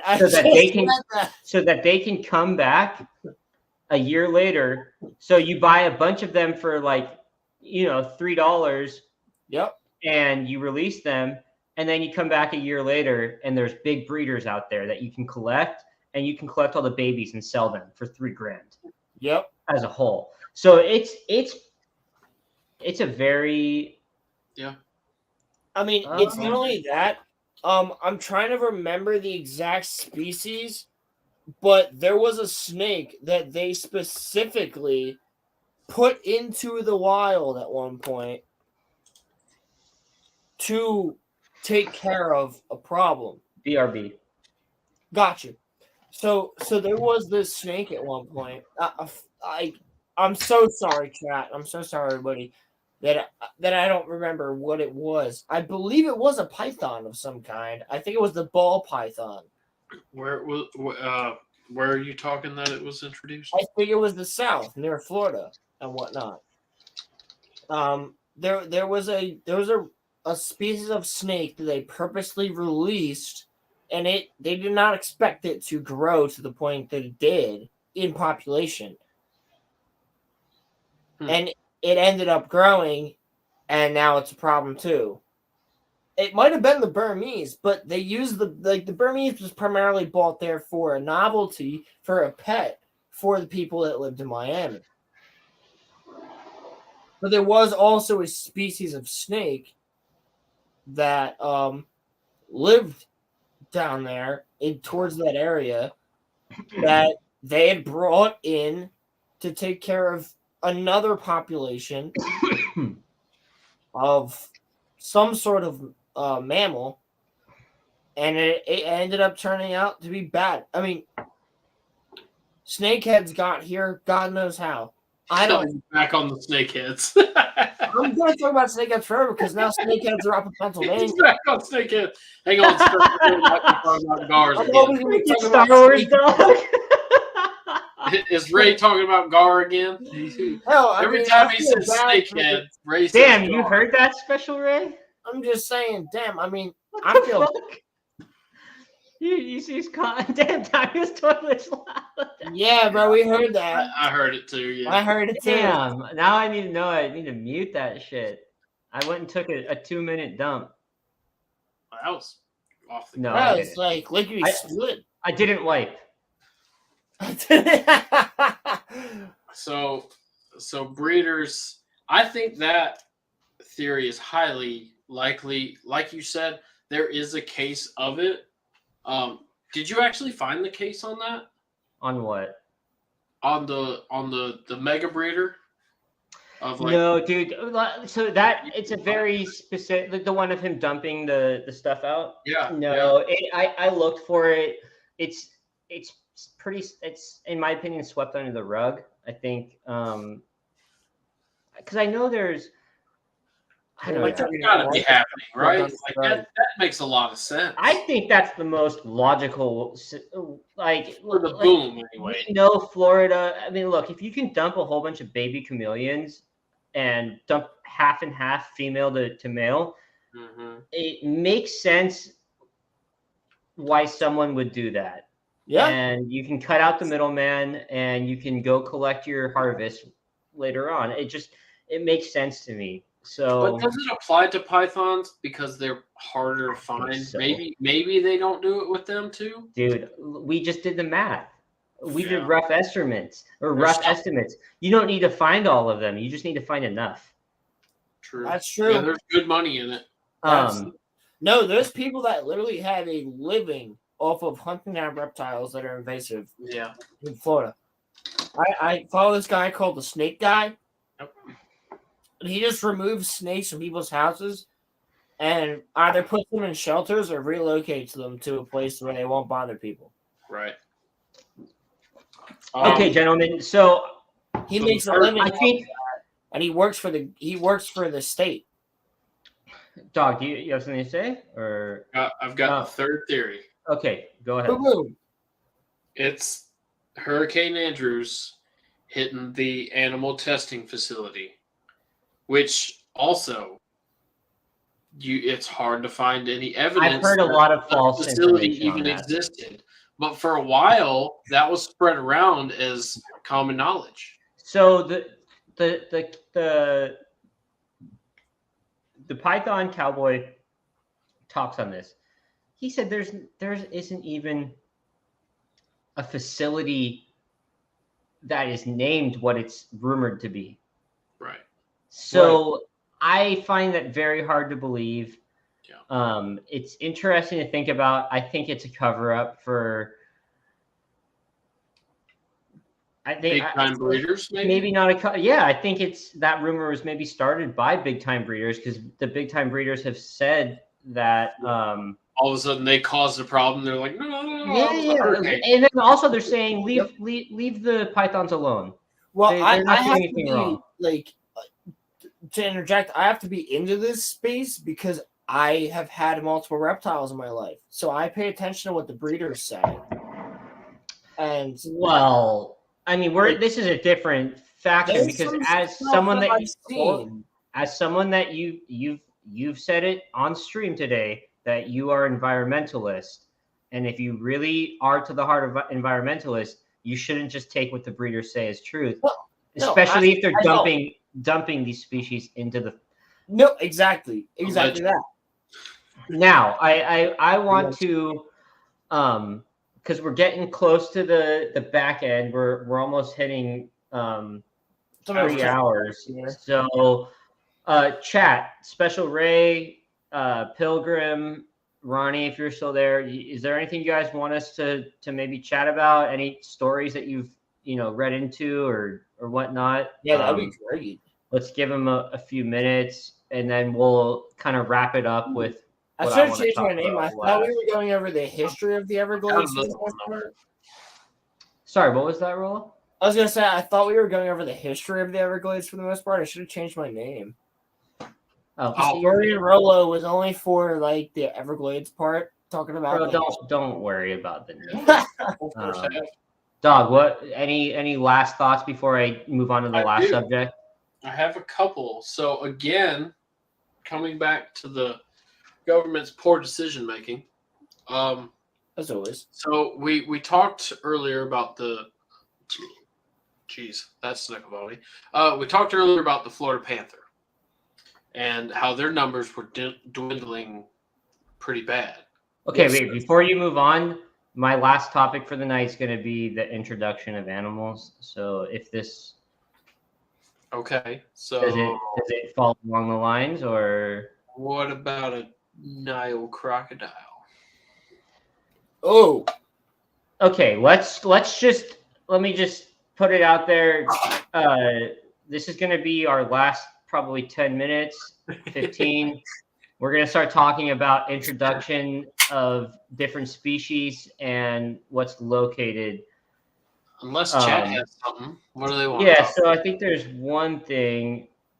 I already brought up I do want to add the USARK.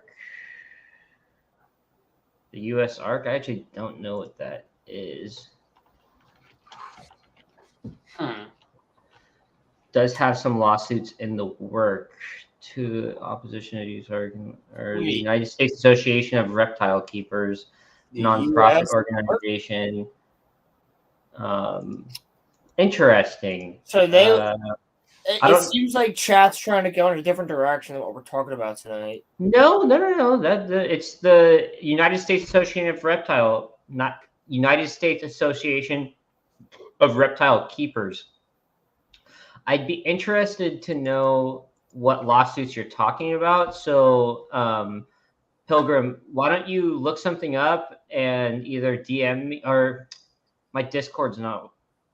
It's not opening. Send it to me. Send it to Rolo, and then Rolo can kind of. I'll talk to you and I'll send it over to Daimyo. We won't share it or anything, but he can just read through it and kind of explain to us what lawsuits you're talking about. Now I want to open this back up while he's researching that and sending it to Rolo. Or I want to open this back up to Dog because this is the last topic I'd like to speak on. So I just quick Googled US ARC Florida lawsuit. And it's pertaining to the euthanizing captured animals until the legal challenge is resolved. Oh, it's asking them to cease euthanizing captive animals. Yeah, contrary to some media. Well, yeah, it's not helping anything. It's not. The captive it's literally doing nothing. The captive ones aren't the issue. Right. Now I will say I think regulations on. So I think if you have species that are invasive, you need to have some sort of a certification or a license to have them and breed them, and there needs to be. It's kind of like the gun control stuff. It's hard to say how it can work, right? Because if they're, you can do things under the table, and it's difficult to manage too. That's actually a wonderful point that you bring up there, Daimyo, because, like, when you own a gun, you need to have responsibility over said weapon. Now, I believe that you should have to have responsibility over said animal. Now, for me specifically, when I bought my lizard, and I've had her since I was in 3rd grade, I had to sign a waiver and a paper and all these other things I had to sign all this stuff when I'm 10 years old just to make sure that I was able to own this lizard. They don't do that anymore. You no longer have to do that. Because I didn't have to do that for my second one. And now, I want to say, though, too, I feel like you should have to say. I'm trying to say this without incriminating anyone. It's not that difficult to get a weapon, a firearm, and you can be responsible without having that registered. That's all I'll say. That's all I'll say. For sure. No, I agree with you 100%. Oh. Look, I live in the one of the hardest states to own a weapon. Yeah, you probably live in the hardest state. I'll tell you right now. New York's pretty bad, though.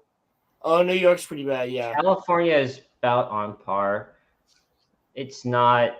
Illinois. I'll just say this: it's not difficult to acquire one if you wanted are to. connected, and it's not like all criminals own illegal firearms. And I'm going to just quickly shift this. I'm going to quickly shift this back over to reptiles.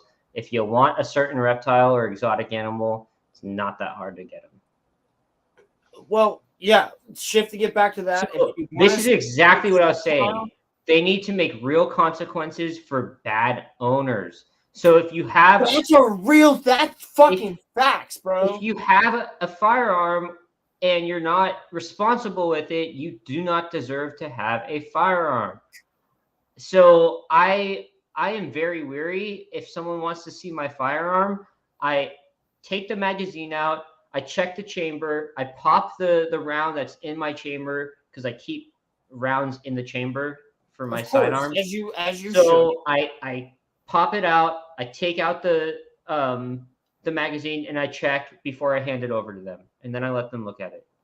And if has that actually happened to you multiple times, or what do you mean? Have you had somebody legitimately ask you, "May I see your firearm?" Well, I have friends, close friends of mine. Oh, friend. I'm not talking. They know where I keep it, and they like firearms too. And they're like, "Hey, can I hold it? Can I check it out?" I'm talking officials. Oh, I don't walk around with my firearm. So you don't have it. You don't have it. California, bro. I can't keep that shit in my car. Yeah, I can't keep that shit in my car. In PA, let me bring this back to reptiles because I don't want this to be a firearm stream today. Right.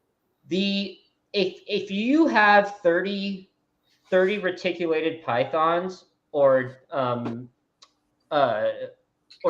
constrictors and you don't have proper enclosures and they're starved, that's where shit goes bad. And you shouldn't have the right. You should not have the right, and you should be properly judged in that sense. And you should have stuff taken away. Do I think should the animals be euthanized? No. But it's not the animal's fault. It's your fault for being an idiot. So I have 7 California native red-eared slider turtles. I don't know if you know what those are. Oh, well, we have red-eared sliders right here in PA. Well, actually, they're not California native. They're just North American native.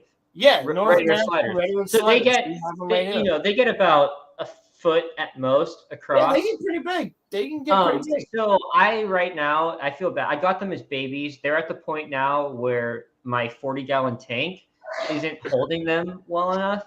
Now, none of them have died or anything like that, but they're not growing any larger. The water just isn't, it's not staying clean. So we're building in my parents' backyard a 20-foot pond, and I'm going to be building it, and I'm going to be putting them into that pond with some goldfish and some I'll fly out if you want some help. I mean, I used to landscape, and I'm really interested in this stuff. If you want to just fly out and hang out and come help me, yeah. But what about when you move to Florida, to Texas? It's at my parents' house. So I'm going to set up the pond so it's a cycling water system, and the goldfish will help. I know how to make one of those. No. I've done a lot of research. I know what I'm doing. and I'm going to be building so it's going to be in a spot where there's no shade. So I'm going to be building a pergola above it, and it's going to be a really nice. I'm going to make it look really good. But point being, I've got a bunch of these turtles that aren't in a good home, and I'm being responsible and building them the correct home, because 7 turtles, you want about 10 feet of space. Maybe not. No, for 1 turtle, you want about. I think they say 5 to 10 feet, but you have to remember it's not just 2-dimensional. So you do about 3 to 4 feet of water, and 7 turtles in a nice medium-sized pond is more than enough space. And then toss in some goldfish. They reproduce. The turtles eat the goldfish. So it's. Point being, though, you got to be a responsible owner when you have reptiles like this. That's the main point, is when you own a reptile, you need to be a responsible reptile owner. Yeah. It's harder than having a dog in certain ways. That's a good point, Ray. I have an issue. Don't understand that. People think it's easier because you have a tank. No, it's not. Well, okay. So sorry to cut you off, Rolo. Let's get back to this. Ray, this is exactly what I was. Implying with the firearms. Okay. Yes. Thank you. Because think about all the gun damage, but think about now, relate the gun deaths to the depopulation and extinction in some cases of native species due to irresponsible owners. Exactly. This is kind of why I'm bringing it up. And I think you need to have a permit and higher regulation on who owns these. No, I entirely agree with you. And that, again, that's somebody who's coming from, when I tell people that I'm an environmentalist, everybody assumes I'm Greta Thunberg. Fuck no. No, I'm a legitimate environmentalist. I understand the need for. I think everyone. Not a brainwashed kid. No, I think everyone should have snake heads.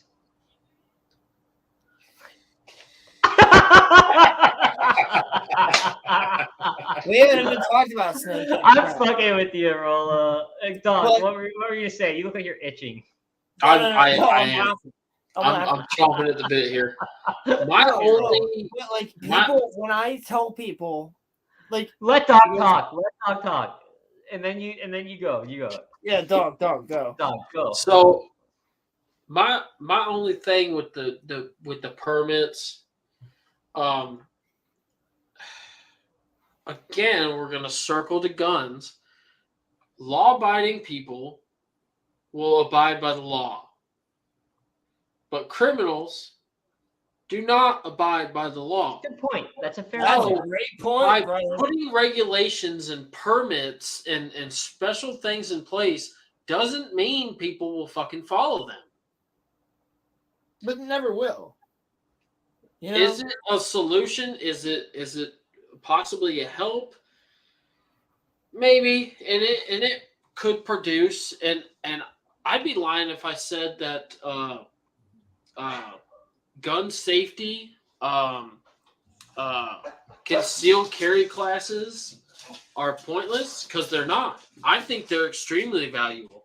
Even somebody who grew up with guns, to have that kind of course, not only to know when to do.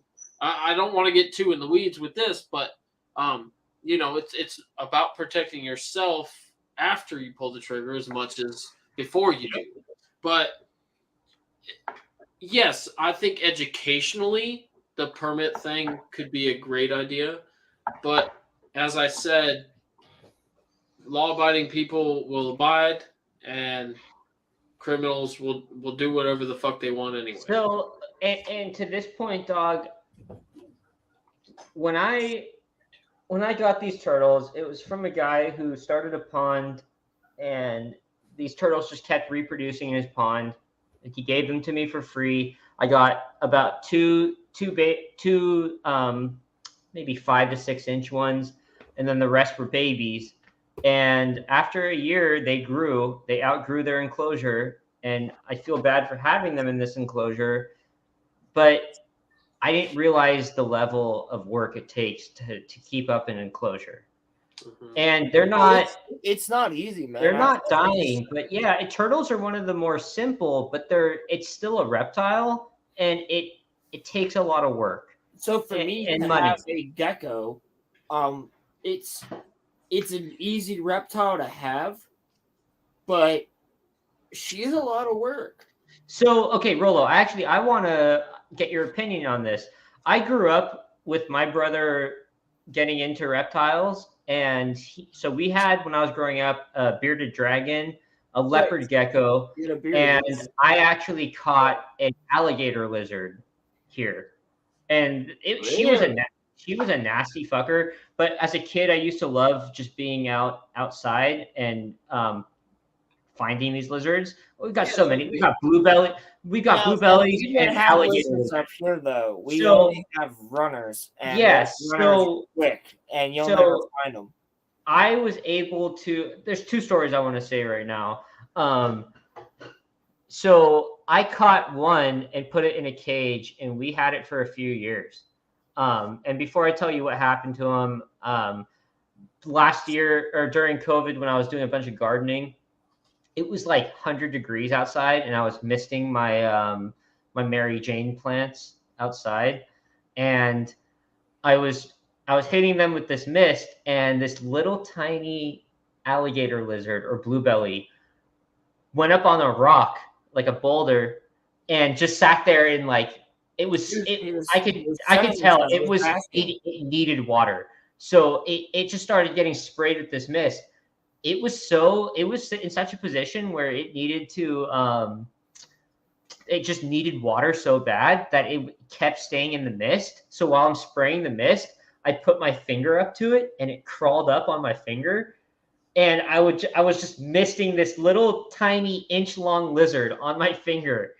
And it crawled up my arm and sat on my shoulder. And I went into my house, and I was like, "Mom, Dad, look at this thing." And it was just chilling, because it was like, "Oh, you gave me water. I'm just gonna hang out on your shoulder." I want to hang out with you, yeah. Dude, it was sick. And I was like, "Okay, that's awesome." So they're so much smarter than people think. Like, my lizard knows her name. If I don't see her and I say, "Hey, Sunny girl," her name is Sunset. And if I say, "Hey, Sunny girl, Sunny girl, Sunny girl, Sunny girl," she'll come out. She'll literally come out of wherever she's hiding in my tank and come over, dude. Wait, Dog. I just want to say to Rolo's point, because we were just talking about how hard it is to care of these. The one I caught and the leopard gecko, we went to vacation when we were younger, and we had these 3 enclosures set up: the bearded dragon, the leopard gecko, and the alligator lizard that I caught. Mm-hmm. I caught this alligator lizard at like this big. It grew to about 8 inches. It became fat and big. Yeah. And we go to Disneyland, and our asshole caretaker of the house didn't feed them. We come back to our leopard gecko and the lizard I caught, eaten from the inside out by ants. I know the bearded dragon was too big, but like, that's how hard. Just a week, 5 days gone. She didn't feed them, and they get fucking ripped apart by ants. Like, that's how difficult it is to take care of them. Sorry, Yeah, and then right. Go on, Dog. What were you gonna say? So Rolo brought up the intelligence of reptiles, because a lot of people think they're dumb. I came across in my research. So apparently there had been tales of alligators doing this, but it was actually caught on film. And in a certain area in the I believe the cypress forest of the Everglades, the birds would go there for mating season, right? And they'd be building nests, and they'd be looking for sticks and nesting materials. Apparently, well, according to this video too, because it shows the gator doing this, the gator actually balanced a stick on its nose and swam it over like near the shoreline as like a Supposed to lure hop on it, right? for the bird to come in and just and nab it. They're way smarter. I'm telling you. For something with a brain the size of a walnut to do like that Yep. is terrifying. And these I don't know if you guys have seen. There's actually a recent video of a dude swimming down in Florida. And he gets eaten by a gator grabs him. He backhands the gator. And it stops attacking him, and he swims back to shore and just walks up, and everybody's like, "Are you okay?" And he shrugs his shoulders. So we're about to. Sorry, go on. But my point being there is like these things are smart enough; they can differentiate human from animal. They're not stupid, and when it comes to my lizard, she knows the difference between my mom's voice and my voice. When she hears my mom's voice, she's at the front of the tank. She's jumping across the tank. She wants to come out. She wants to do all this shit. When she hears my voice, she wants to come out and she's chilling, but she knows that I'm dad. I'm the one that's gonna control her. So she's like she actually has that difference of like, well, I know that Roland's mom or grandma or whatever you want to call her is gonna let me do all this shit that I'm not allowed to do. So, gentlemen, we've been going for 2 hours. I want to wrap up with a small topic. Let's not spend another 30 minutes on this, but yep, I got you. That's probably my fault. But no, it's all of ours. We had a great conversation tonight. Yeah. This was. No, I have been stoked for this for the past 3 days. Me too. Dude, I want to just made my week. I've been waiting for this for so long, and the two of you know what's been going on. So I needed this shit. Don't worry about it, Rolo. And then just quick little note. You two stay in the back room when we're done. Yes, but I want both of your opinions on this. Just quick little inputs. Saltwater croc. I have introduced. I have a cool thing to throw in to intro that. Okay, go ahead. It's also an interesting fact about the Everglades. The Everglades is the only place on the planet where gators and crocs coexist peacefully. Yes. Interesting. I did not know that. That's a wonderful point to bring up. I did not know that. So wait, I want to bring up one quick thing. Dawg and Daimyo, have you guys watched Planet Earth or like Planet Earth, yes. Planet Earth. Have you watched Life? I don't think so. Life is a great one to watch. Maybe I get on documentary kicks every now and again. So. It's all David Attenborough. So yeah, I've probably seen it. So he did Blue Planet, which is amazing, which is the ocean one, and then Planet Earth, and then Life, and then Planet Earth 2, and then Blue Planet 2, and all of them are amazing. I highly recommend them. And one that I think the two of you would really like is called One Strange Rock, and it's on Disney Plus. And it's narrated by Will Smith. Like, keep my wife's name out your mouth, right? But it's narrated by Will Smith, but it's from all of these famous astronauts that have looked at Earth, and they're talking about what they see from space, what happens on Earth. And they actually are like, we can see the cycle going. And One Strange Rock is so freaking cool, dude. It's one of the best shows I've ever watched. Yeah, let me watch a little bit of it. Let's maybe do a thing on it, but it's getting late, so I just wanted to bring that up real quick to you guys and to the chat, because like I know we've mentioned some stuff that David Attenborough has talked about. We've mentioned Life. We've mentioned. Check it out. They're amazing documentaries. What were you saying about Crocs? I mean, did you want to touch on this at all? I just wanted to say. So I just wanted to bring up that it's the only place on the planet where they get along. And you wanted to bring up saltwater Crocs are coming over from. So I want to do, and that's what I want to talk about next. Let's maybe do an episode with the three of us again about introduction of animals into their original habitats. And let's also talk about the crossbreeding of different predators and animals in different areas, like the saltwater croc, the North American saltwater croc, breeding with the Nile croc in Florida. Yeah.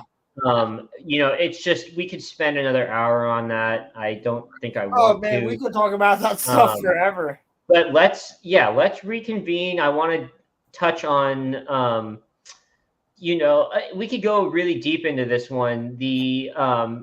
I think in some positive cases, breeding, because I think there in some states there are very small populations by the dozens of the North American buffalo. Yes. I don't think they're fully extinct yet. I could be wrong. They are not fully extinct. So I think breeding that with the bison could give us another population back. I want to talk about the introduction of wolves into certain areas and why it's bad. I want to talk about that's cool to know, Special Ray. I want to talk about New Jersey and how the black bear, there's a no hunt rule on them, and now they're wreaking havoc. So let's do an episode on all of these topics. About all this. I just want to say thank you to Rolo, thank you to Star Wars Dawg, thank you for Special Ray, Ronnie, Dude, Pilgrim. This is fun. I know we're 3 in, but I have a blast and I look forward every week to this. Me too. I really appreciate all of you guys showing up and supporting. I know I'm the biggest troll around, but I'm pretty serious about this podcast. You're the biggest troll, but you're also the biggest fan, dude. Come on, let's go. I do love doing this. Don't sell yourself short. Thank you, Ray. I really appreciate you guys even showing up to listen, because like being a troll, We're it's funny. Goobers, man. I'm a goofy goober. Oh, look at Gray. Wow. Look, I just enjoy talking about this stuff. So you guys are going to start seeing a lot more history. I have next week's show lined up with our friend King's Advisors, Caleb. Oh shit, Caleb's coming next week. We're either discussing the Renaissance, or we are discussing the Anglo-Saxon. Sorry, let's go. We're either talking the Renaissance, or we're talking I think it is the Anglo-Saxon War. Basically, Spain versus England. So we haven't figured it out yet, but you guys are going to start seeing a lot more history podcasts along with topics like these. I'm going to be changing the name, thank you to Star Wars Dawg, to Down the Rabbit Hole or Into the Rabbit Hole. And it's not going to just be conspiracy theories anymore, but we are going to be covering aliens a lot. Well, okay, so there is one thing when you said that. We got to get Roman on for one of the alien ones. I have also somebody who might be willing to be a good guest for the alien stuff. 100%. In terms of scheduling, let's just talk backstage. Yeah, that's what I'm saying. I just wanted to put that out there. Last thoughts, Rolo and Dawg, before I close this out. Yeah, I just want to say this is so much fun. Me and Daimyo, in prep of this, he made a joke in passing and said, "When's the last time you did homework like this?" And I literally have a notepad full of shit, right? Like this is very fun, and Gray, I see you it's gonna be big or whatever. I hope it grows, sure.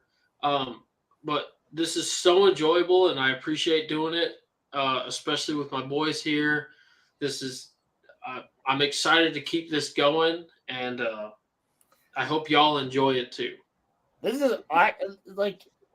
is actually awesome. Like, this is so much freaking fun. Rolo, before you spit it out, I started this podcast because of you and Roman, because it just didn't work out on your guys' channel, and you guys had asked or requested that I just do it on mine. And I was like, you know what? Why the hell not?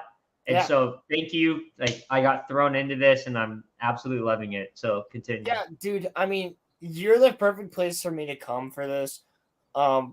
Because honestly, like, nothing against Roman at all. That's just not. We talk pop culture over there. You know, we'd have to start a whole nother show. You're welcome. And I figured, why don't we allow Daimyo, who's super interested in this, to have his own show where we do this together? I'm off Wednesdays. I'm totally good to go. It's funny. Nice of you of letting him do that. No, I got him. You know what's funny though? That's not what I'm saying, dog. You know, Rolo, he's fucking with you. What's funny though is when I first told everyone that I'm going to be doing this, immediately, at least everyone in the Discord they had the same responses as Star Wars Dawg, where he's like, "Oh, really?" Because we all know where we all met each other from. Yeah, we're all it was from one Discord, though. But it was from one channel, which is X-Wing. And in my opinion, and I've said this before, I don't want to just be a channel that covers the same shit that all of our other channels that we follow are covering. Exactly. And I think this will give an opportunity for, and I hope my listeners, my 3 listeners, at one point want to jump in on this. We'll be hitting every big conspiracy theory out there. We've already covered aliens a bit. We're going to be doing, we can do a Loch Ness Monster. We can do a Bigfoot. Oh, dude. And you want a Bigfoot and Loch Ness Monster episode? I got you. I really want to do, on the history side, I want to cover the Templars. I want to cover anything, dude. This is why. Let's go, dude. I'm so down. Into the rabbit hole. So, with that said, I thank you guys so much. At some point, of course. But again, I thank you guys so much. You two stay in the background. Gotcha, brother. I appreciate you guys spending time with us for this. It's been a long 2 hours. I got to cook dinner soon, but it's been wonderful 2 hours. And yes, we will be getting into ghosts at some point and demons. I've got stories about ghosts and demons. Don't you worry, Darth Melkor. All right, everyone. Thank you so much. I will see you next week. Good night. Love you guys. Peace out.